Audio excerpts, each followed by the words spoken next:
facing a different way than when I screwed it on. It's never going to work. Little bugs, yeah, like it. They're good. Yeah, I use it all the time. I strapped it to all sorts of stuff that weapon shots. I take these everywhere with me anyway. I look back at fantastic and that's why I left the 360 in the back. I left the 360 and things. Yeah. I've got the instant 360 I think it's like it's the skill of itself that sort of begins to have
Take your seats.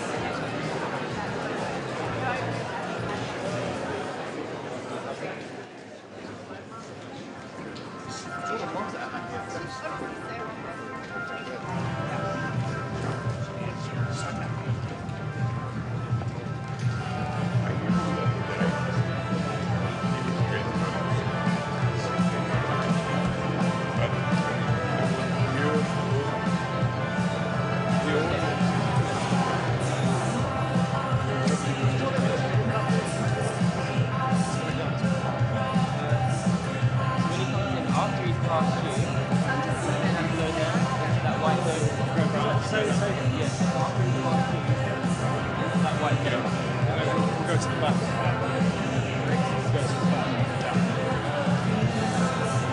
That's what's been arranged here. But if you want to get a closer shot, whenever you do want to get a closer shot, you'll go there. Head on position this way. So we can't go further than that white line. Hi, just be aware of height. You're right, just on the floor. I'm okay. You're okay, yeah.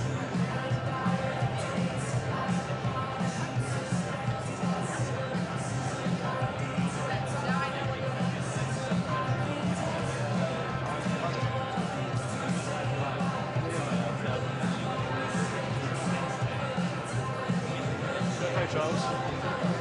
Yeah.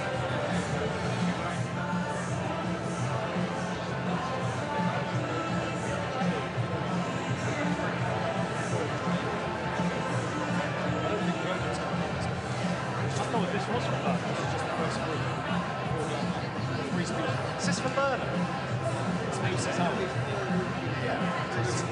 That Burnham. They say Burnham.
That's why I think there's no way.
Welcome conference. Welcome to this special conference here at the fantastic Congress House. Isn't it great to be here today in this historic building?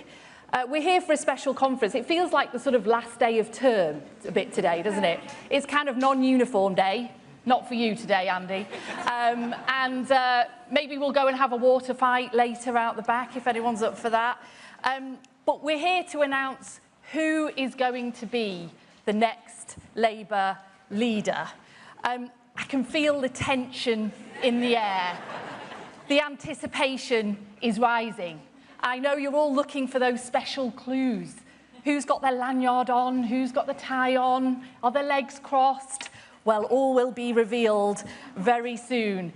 It feels a bit like the tension we all felt on Wednesday night, watching England play Argentina. I know. Wouldn't it have been nice if that was 369-1 on Wednesday night? But alas, it wasn't. And we don't have a World Cup final to look forward to, but we do have a new chapter, a new era of the Labour Party to look forward to. But before we turn the page, I just want to take a moment to consider the last chapter and pay a few respects, and I hope you will all join me in doing that. First of all, can I thank and pay my respects to Keir Starmer.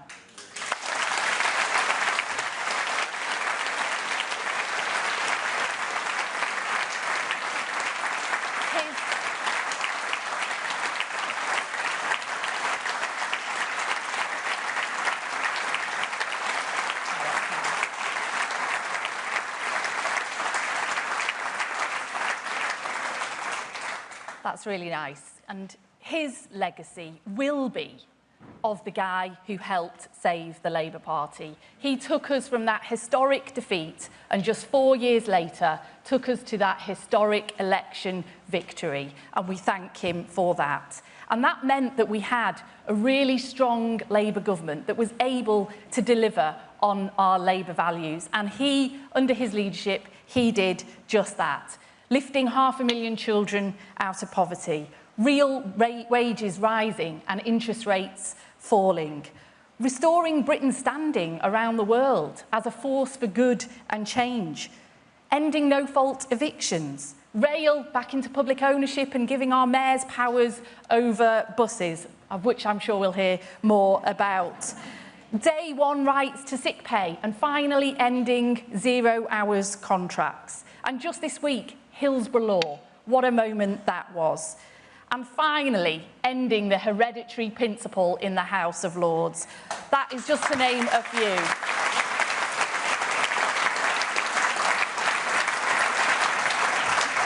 That is a legacy he can be very, very proud of.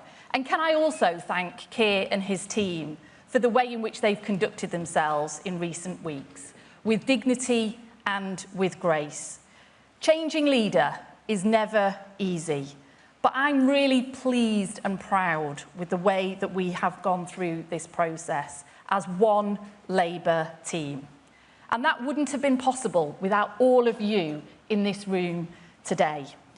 I want to say a big thank you as well to the candidates team, still a candidate, Andy Burnham. You and your team have really been incredibly respectful and generous throughout this process. Thank you for that.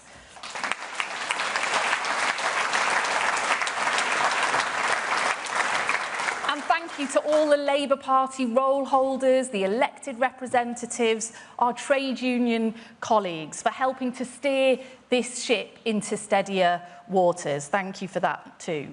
But most of all, can I thank our fantastic General Secretary, Holly Ridley, and all the Labour staff around the country.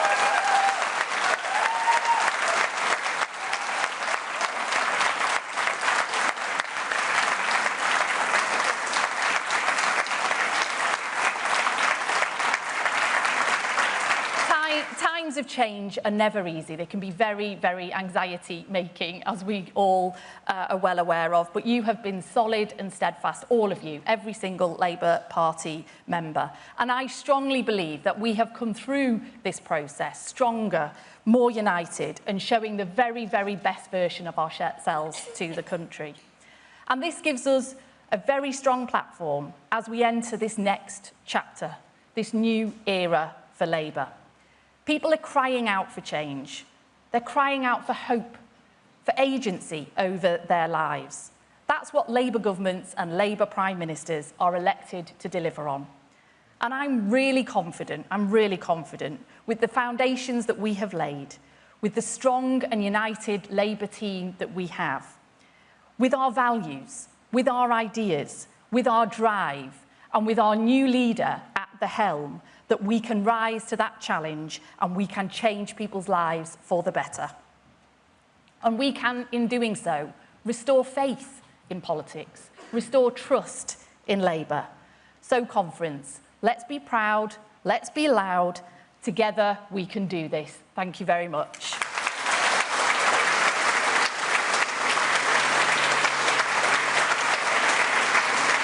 So now, without further ado, can I introduce our returning officer and our fantastic General Secretary, Holly Ridley. Thank you. Thank you so much. That was brilliant. Well done.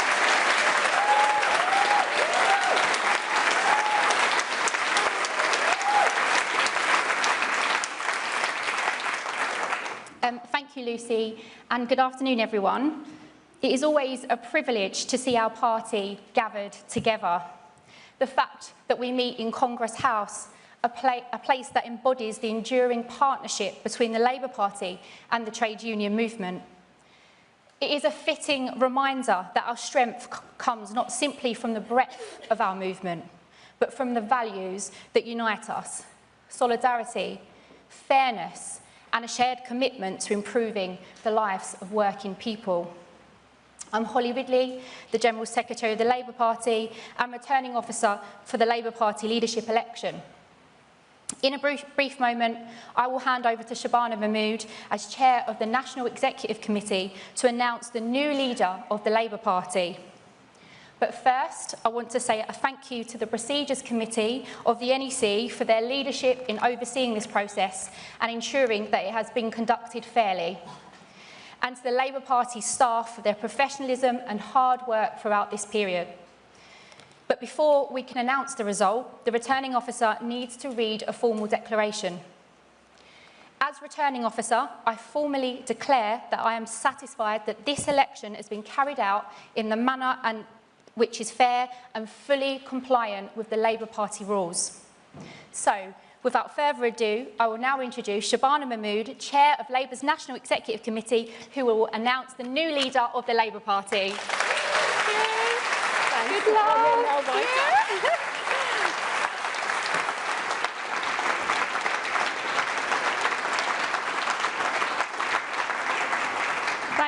Thank you very much, Holly. As Chair of the National Executive Committee of the Labour Party, I have the honour of announcing the result of the Labour Party Leadership Contest 2026. This is the formal bit. Following the resignation of Sir Keir Starmer as Labour's leader, the NEC set out the procedures and timetable for a contest to seek his replacement. The returning officer has informed me that the requirements of that contest have now been met. It's hardly a nail-biter, folks. And so, despite the efforts of a lone MP, I can confirm that there was only one eligibly nominated candidate. Following the period of nominations by Labour MPs, one candidate received 379 nominations. Having met the threshold of 20% of the Parliamentary Labour Party, they were eligible to proceed to the next stage. One other candidate received one nomination and is not eligible to proceed. Among the affiliated trade unions and socialist societies, the one eligible candidate received 23 nominations in total. This included nominations from all 11 trade unions, comprising well over 5% of the affiliated membership.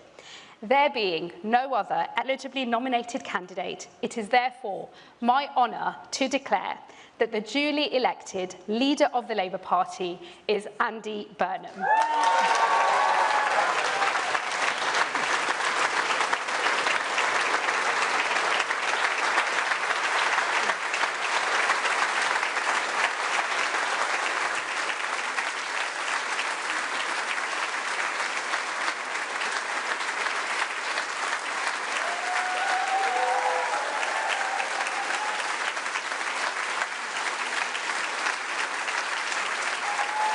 everybody. Thanks so much. Thank you. Thank you, everyone.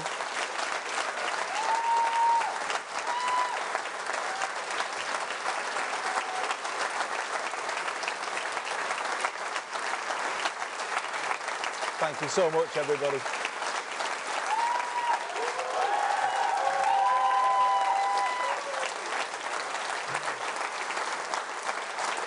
Thank you very much.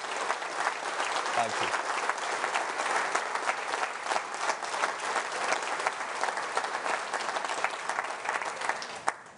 Thank you so much, friends.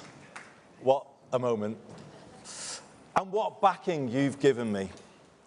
All our affiliated trade unions, all our socialist societies, 379 of our MPs, and I don't need to say commiserations to Catherine West, because she backed me too. Thanks, Catherine. All of them heard the call from the people of Makerfield on behalf of forgotten places everywhere up and down this country for a return of the Labour they once knew. And now we answer that call. We will be that version of Labour again.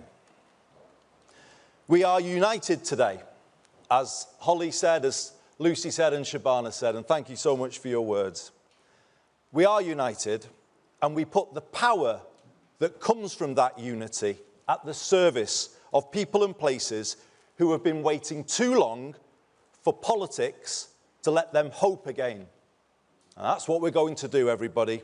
We're going to give them hope back. This is a proud moment you have given me and my family today, and an emotional one.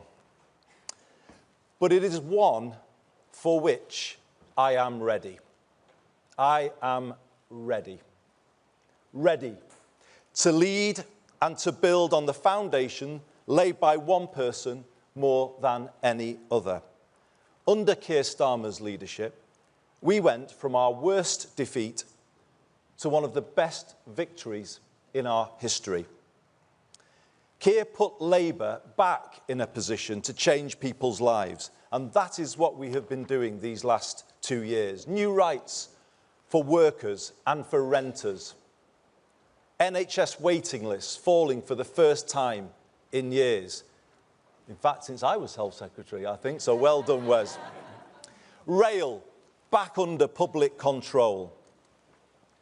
Britain's reputation rebuilt on the world stage. And as Lucy said, just this week, the biggest rebalancing of the scales of justice this country has ever seen. Today we thank Keir for his service to our party and to our country.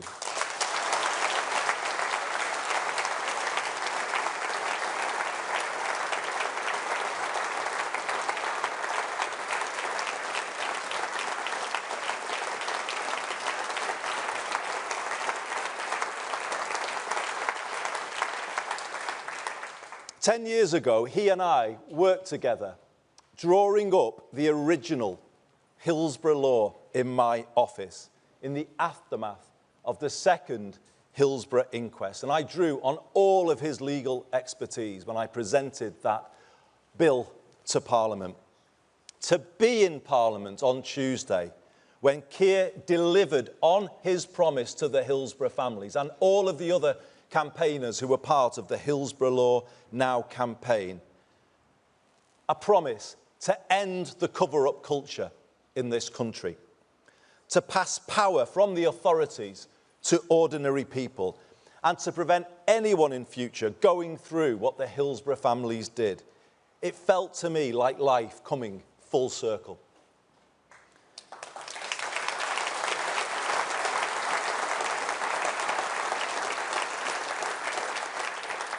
My journey to this stage today began in earnest at Anfield in April 2009.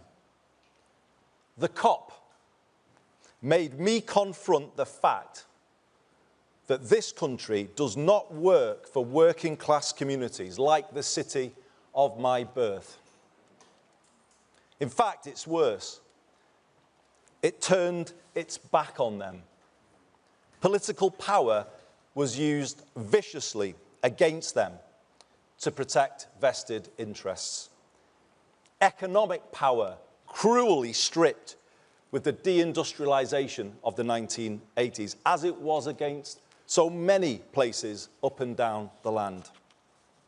And let us never forget, these are the very same places that built this labour movement, this trade union movement where we are today, Paul. Those are the places, but they were the places that were done down.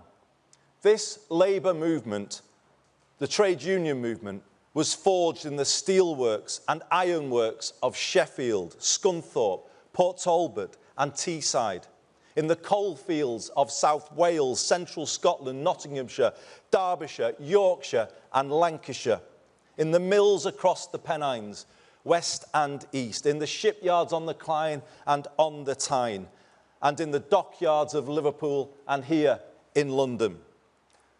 The people of these proud places made labour. But we have to ask ourselves, just as I had to ask myself at Anfield that day, have we been good enough for them? Change starts with honesty. We must recognise that this generation of politicians, myself included, have failed to challenge a political culture and an economic model that simply doesn't work well enough for ordinary people. 4 decades of the neoliberalism that began in the 1980s have not been kind to the places that built our party, nor to the communities across the UK in rural and coastal areas. So we pledge today to them to be better. And as I accept the honour of leading this party forward, I will tell you about 5 things I will do to make us so, to make us better. First, I will work relentlessly to build a culture of one Labour team, because change starts with us.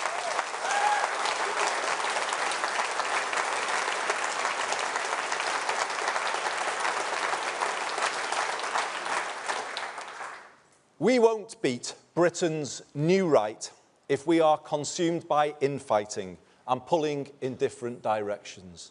That is, and always has been, an indulgence that falls heaviest on the people who need Labour most. Fighting to eradicate it and the insidious briefing culture that goes along with it will characterise my leadership. In future, when a Burnhamite walks into a bar, as many Burnhamites are known to do, talking about you, Kevin. In future, when a Burnhamite walks into a bar, I want the barman to say, "Great to see you. We don't like factional politics in here."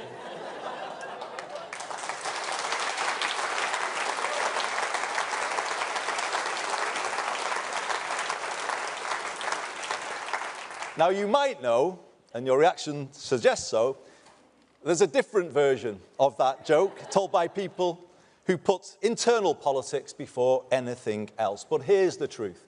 Their factionalism has bedevilled us. Today we move beyond it.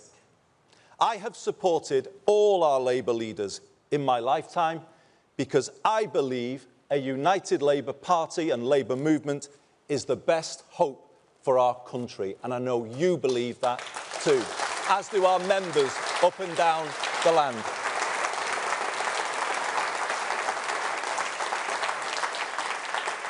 And I will lead this party in that spirit, not seeking to suspend or punish members who have principled views that may be different from mine, but building unity by respecting all shades of opinion. And contrary to what you may keep on reading, I haven't made any decisions yet about who will be in that top team, but I will soon. And when I have, you will see it reflects all parts of our party, all communities, and it will reflect your own place within this great party of ours. a stronger, more united Labour Party, lifting up a stronger and more united Britain. And this brings me to my second change. I will work to build a new politics. The country is crying out for it. We might enjoy the point scoring against others. The public don't. How can politicians point fingers when living standards are falling and politics as a whole isn't working for them? It infuriates them and makes them switch off. In Makerfield, I decided to make a break with this. I said we hadn't been good enough. I told people what I would do to fix it. You know what? People started to listen again. They gave us a fair hearing, as the great British public always do. And then another chance. But let's be honest, everybody, this is a last chance to change, and we must take it together, united together.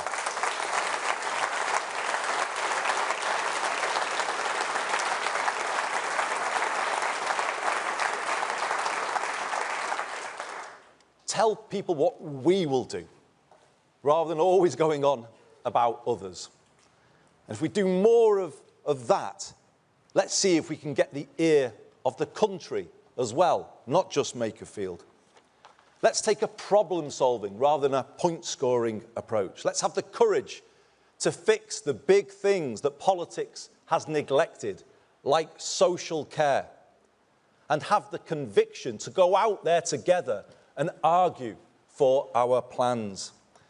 And let's have the self-confidence to find common ground with other parties where we can. By seeking more consensus, we may just find the change we make is more lasting. We may find our political discourse in this country becomes that little bit less toxic, and we should be working to achieve that too.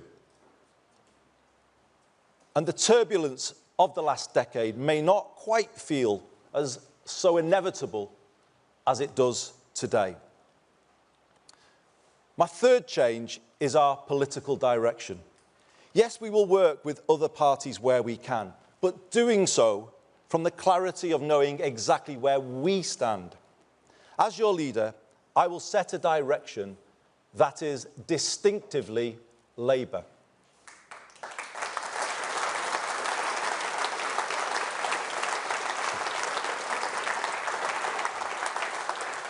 We won't try to out-green the Greens or out-reform reform, or doing what we've done in the past of wearing too many Tory clothes. Let me tell you, I'm quite happy that Kemi doesn't approve of my wardrobe choices, because I'm not keen on theirs either. From here, we do it differently. We win by being us. Boldly, confidently, authentically us. Labour. That's how we win. I want people to understand the thinking behind the political direction I set, so people can see the decisions we take and the reasons why. I am clear, Britain took a series of wrong turns in the 1980s. Political power was centralised and economic power was privatised. The country surrendered control of the essentials: housing, water, energy, transport, and left people exposed to higher costs. That in turn led to the concentration of more wealth and power in the hands of fewer people and fewer places. Large parts of Britain were deindustrialised without the power to set new ambitions for themselves. Proud British towns, now a shadow of what they once were, and high streets in decline, so common up and down the country. Slowly, at times imperceptibly, over 4 decades, political and economic power drained away out of our communities in every region and nation of the UK. If local places don't control something as basic as a bus service, how can they connect people to opportunity and turn things around. If the sell-off of council homes leaves the country chasing rents in the private rented sector through the benefits system and paying for temporary accommodation for thousands of families as they have to do here in London and elsewhere across the country, how then will we find the money to invest in prevention and improve people's lives? The truth is we can't. And if we don't have sufficient public control over the cost of the essentials, how can we have control over inflation, public spending, and the rest of the economy? The right used the phrase, take back control, but they are the ones who gave it away in the first place.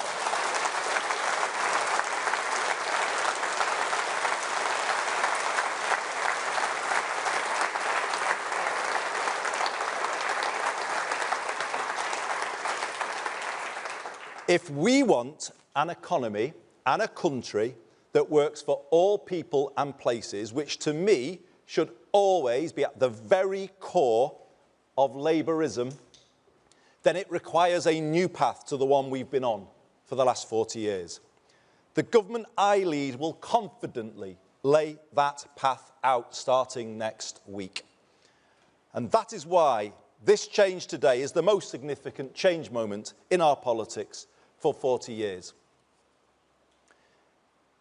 It will take us to a country where life is more affordable and all people and places are lifted from where they are now. And conference, this is my fourth commitment to you. I mean it when I say all places. I will be a leader for the North, the South, the East and the West, for Scotland, Wales and for Northern Ireland.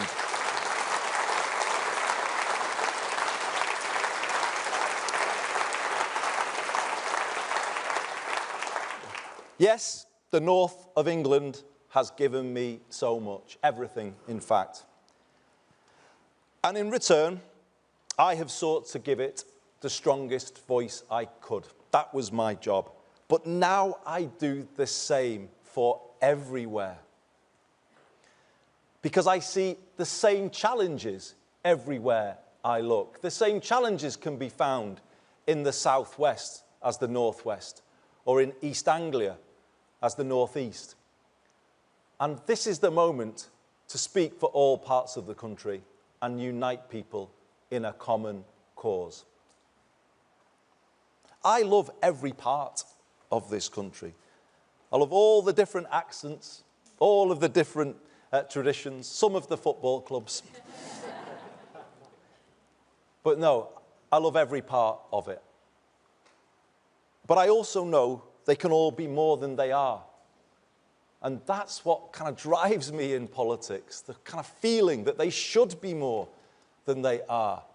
The feeling that kids shouldn't have to leave those places, those proud places, to get on in life.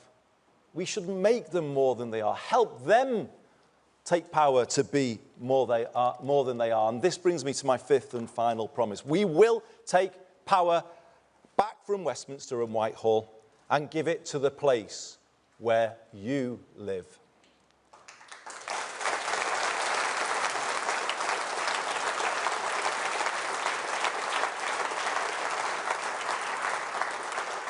More power over life's essentials so you can make them work better and more affordable for people, just as my good friend Steve Rotherham is doing today as we are here meeting at the TUC in London.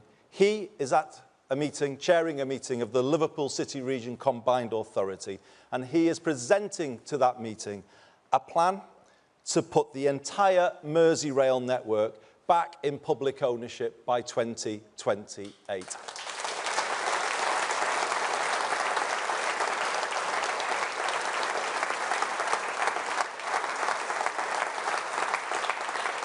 A plan to cut fares, make trains run on time, and a railway run in the interests of the passengers, not shareholders.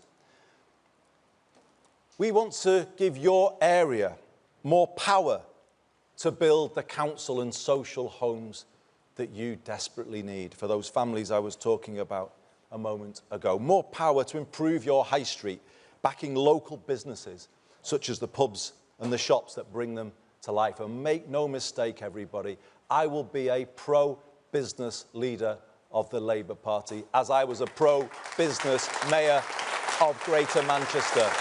We turn places round together, and that is the way we ran in Manchester, and we will take to the whole country. And as part of that, more power to reindustrialise and to build an education system based on parity between academic and technical education, to give every young person growing up in different parts of the country a path in life to university or to a work placement, to apprenticeship and into a good job. Hope for every young person is what we are going to be about.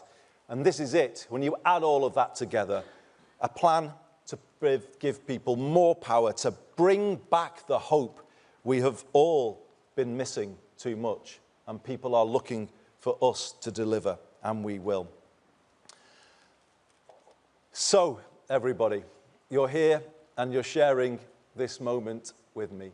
Thank you so much for being with me. I've had a long journey through politics to get to this moment, as you all know, because so many of you in here and so many others watching this on television know what they did to help me along my way and knock me into shape as they needed to do. I want to, if I may, just single out three.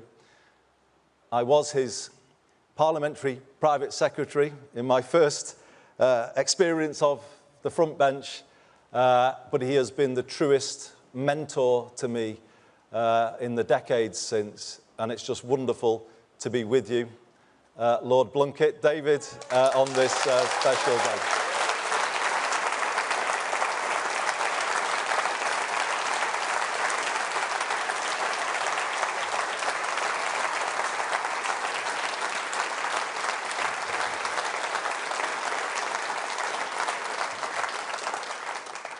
I would say he taught me everything I know, but no, he did. And certainly not about football. But it is wonderful to have you at this moment with me, David. Can I also say to Dame Margaret Beckett, you were a wonderful friend to me and guide throughout my time in the cabinet. You were always there for me to give me that nudge that I needed. And similarly, as with David, I am so proud, honoured that you are with us today.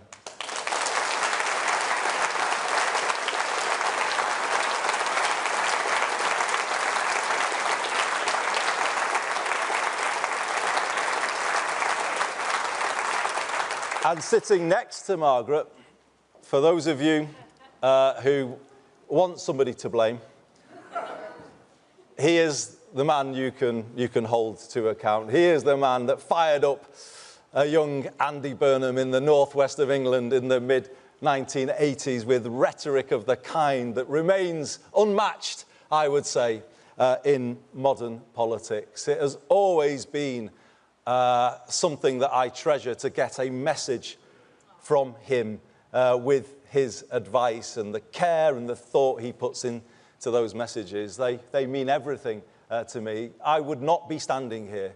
I would not have joined this great party of ours in 1985 had it not been for the legend that is Neil Kinnock. It's absolutely brilliant to have you with us today.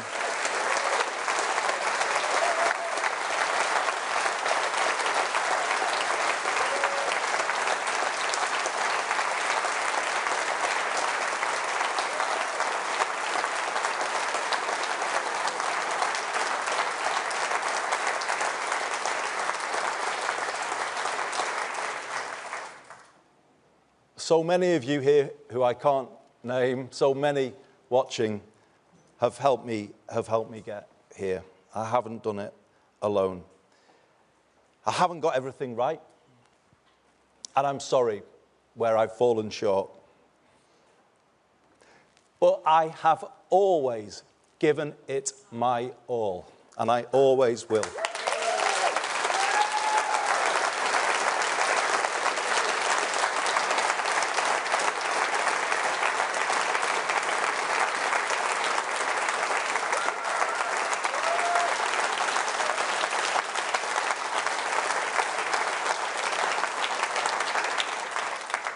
Truly, I've given this party everything I've had, but now it's done the same for me. I have listened and learned as I've gone along, you'll be pleased to know. And hopefully, I've got better as a result. You can be sure of this. I know what I believe after 25 years as an elected Labour representative. And I know what I want to do, working with you all. I have a plan. And what I also want you to know is that I won't change. I have a style, it's my style. I will always stay close to the ground, close to the people.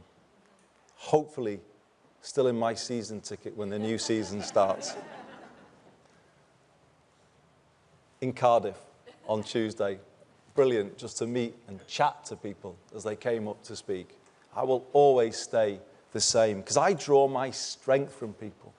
I hear things, pick up straws in the wind as I was going about Manchester as my job as mayor, and I say to Kevin Lee, who's here today, and I want to thank Kevin, who's been such a staunch supporter and friend for me on this journey.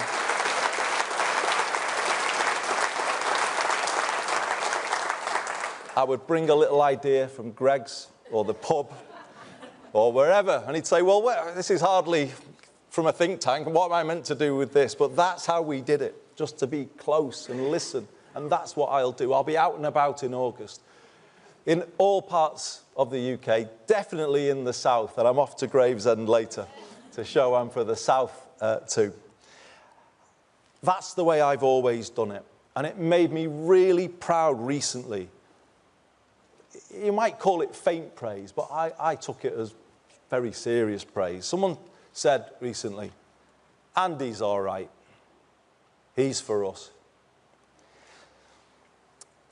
I was so proud of that I made it my slogan in Makerfield. I am for us, for all of us.